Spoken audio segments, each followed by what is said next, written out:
سر ward number 11 میں ہے۔ مس سوہا کے والد صاحب ملازم دخان کو آ کر کہتا ہے جو ابھی ہی ہاسپٹل آیا ہوتا ہے۔ اچھا تو 11 نمبر کہاں ہونا چاہیے؟ پھر وہ ایسے ہی ہر وارڈ پر نظر مارتے ہوئے کہتا ہے صاحب جی مس سوہا۔ ملازم سوہا کی طرف اشارہ کرتا ہے جو غفار کے کمرے سے نکل رہی ہوتی ہیں۔ دخان سوہا کو دیکھ کر اس کے پاس جانے ہی لگتا ہے کہ اس کے پیچھے روحان کو دیکھ کر ٹھٹک کر رکتا ہے۔ وہ حیرت سے اسے دیکھتا ہے اور نہ جانے کیسے اس کے کان میں سسکیوں کی آواز گونجتی ہے، وہی سسکی جو اس نے اسے چینج کر کے رکھ دیا تھا، اسے ہمیشہ غصے میں رہنے والا بنا دیا تھا۔ ارجی وہ اپنی مٹھی بند کرے غصہ ضبط کرتا ہے۔ صاحب جی کیا ہوا؟ آپ رک۔ ملازم اسے کہتا ہی ہے کہ اس کی سرخ آنکھ دیکھ کر ڈر جاتا ہے۔ چلو واپس، وہ سخت لہجے میں کہتا، لمبے لمبے ڈھنگ بھرتا باہر کی طرف جاتا ہے اور ملازم وہی پرانے والا دہان دیکھ کر بس خدا اسے خیر مانگنا ہے کہ نہ جانے اب کیا ہوگا۔ ملازم اس وجہ سے ڈر رہا تھا کہ کیونکہ دکان کچھ سالوں سے بہت اچھا ہو گیا تھا اور کسی پر مہربان، مگر اب اس کو دوبارہ اسی ایسی حالت میں دیکھ کر نہ جانے کیوں اسے کسی خطرے کا اندیشہ ہو رہا تھا۔ ملازم جیسے ہی باہر آتا ہے تو دکان گاڑی کے باہر کھڑا ہوتا ہے۔ کہا تھا اتنی دیر کیوں لگا دی آپ نے؟ علاج کروانے لگ گئے تھے کیا؟ وہ اسے آتا دیکھ غصے سے دھڑتا ہے، جس پر وہاں موجود لوگ بھی اسے مڑ کر دیکھتے ہیں اور ملازم بیچارہ معافی مانگ کر جلدی سے آگے ہو کر گاڑی کا دروازہ کھولتا ہے۔ دخان بھی اسے غصے کی نظر سے دیکھ کر گاڑی میں بیٹھتا ہے۔ تم نے مجھ سے نکاح رابی کو دکھانے کے لیے کیا ہے نا؟ وہ دونوں ابھی ہی گھر پہنچے ہوتے ہیں جب کشش ارچی سے بولتی ہے، جو آتے ہی صوفے پر گرنے کے انداز میں بیٹھتا ہے۔ پہلی بات مجھے ارچی نہیں روحان کہو، کیونکہ اب میں تمہارا شوہر ہوں، اور دوسری بات میں نے تم سے نکاح رابی یا کسی کو دکھانے کے لیے نہیں کیا، بلکہ تمہارے دل میں اپنے لیے محبت دیکھ کر کیا ہے۔ تمہیں تو خوش ہونا چاہیے اور تم ایسے سوال کر رہی ہو۔ وہ ایک آئی برو اٹھا کر بولتا ہے، نہیں، کیونکہ میں نے ہمیشہ تمہیں رابی کے ساتھ سوچا ہے۔ وہ تھوڑا اس کی طرف قدم بڑھا کر کہتی ہے، تو اب میرے ساتھ خود کو دیکھ لو، بلکہ دیکھنے کی ضرورت کیا ہے، میں تمہارا ہی ہوں۔ وہ تھوڑا شرارت سے کہتا ہے، روحان میں مذاق نہیں کر رہی، مجھے تو رابی کشف اب دوبارہ رابعہ کا نام مت لینا۔ اگر تم چاہتی ہو میری لائف سکون سے گزرے تو پلیز اس کا نام لینے سے گریز کرو۔ کل ہماری فلائٹ ہے دبئی کی، اپنی پیکنگ کر لو۔ وہ اس کا ہاتھ پکڑے اپنے پاس بٹھا کر پیار سے کہتا ہے، جس پر وہ اس بات میں سر ہلاتی ہے، گڈ، تم جب تک آرام کرو میں آتا ہوں تھوڑی دیر تک۔ وہ مسکراتا ہوا کھڑا ہوتا ہے۔ تو اب سمجھ آئی ہے وہ جو لڑکا کہہ آیا تھا کہ میں کسی سے شادی کرنا چاہتا ہوں، اسی لیے روحان سے اس کا بابا ناراض ہے، اور ارجی روحان ہی ہے اور کشش کشف۔ سمجھ آ گیا ریڈر؟ انٹرسٹنگ۔ تم کہاں جا رہے ہو؟ میں سوہا کے اسکول جا رہا ہوں اس سے ملنے، مگر صبح کے 6 بج رہے ہیں اس وقت۔ ہاں میں پہلے جا رہا ہوں تاکہ اس سے مل سکوں۔ ابھی وہ اپنی دوست کے ساتھ آتی ہے اور لینے اسے ابو آتے ہیں، تبھی وہ اپنا موبائل اٹھاتے ہوئے کہتا ہے، اچھا ٹھیک ہے۔ دخان اپنے کمرے میں آتے ہی دروازہ پوری جان لگا کر بند کرتا ہے اور اپنا کوٹ ٹائی واچ اتار کر بیڈ پر پھینک کر وہی بیڈ پر دونوں ہاتھوں سے سر تھامے بیٹھ جاتا ہے۔ میں مر جاؤں گی اس کے بغیر۔ دخان تم مجھے روحان لا دو پلیز دخان۔ اپنی بیٹی کی تربیت اچھی کرنی چاہیے تھی، ہر بار لڑکا قصوروار نہیں ہوتا۔ نہ جانے کیا کیا اور الفاظ اس کے کان میں گونج رہے تھے، کبھی رابعہ کا رونا اس کے سامنے آتا، کبھی زہریلے جملے۔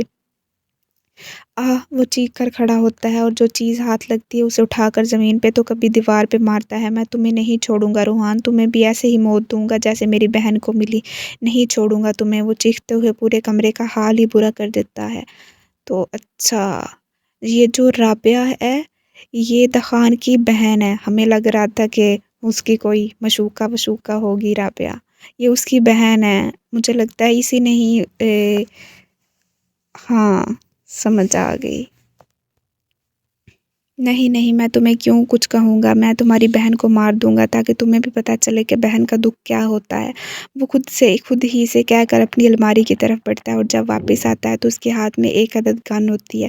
وہ گن کو بیڈ پر پھینک کر ملازم کو آواز دیتا ہے، الہی بخش، الہی بخش۔ جی صاحب جی، الہی بخش کسی بوتل کے جن کی طرح حاضر ہوتا ہے، یہ صاف کرو ابھی میرے سامنے۔ وہ بیڈ پر رکھی نہیں بلکہ پھینکی گن کی طرف اشارہ کرتا ہے اور الہی بخش کے تو گن دیکھ کر ہی پسینے چھوٹ جاتے ہیں۔ صاحب جی یہ کس لیے؟ وہ تھوک نکل کر پوچھتا ہے۔ میں نے کہا صاف کرو۔ وہ اس کے سوال پر غصے سے دھاڑتا ہے، جس سے الہی بخش کا پورا کانپ جاتا ہے اور جلدی سے آگے بڑھ کر کپڑے لیے گن صاف کرتا ہے۔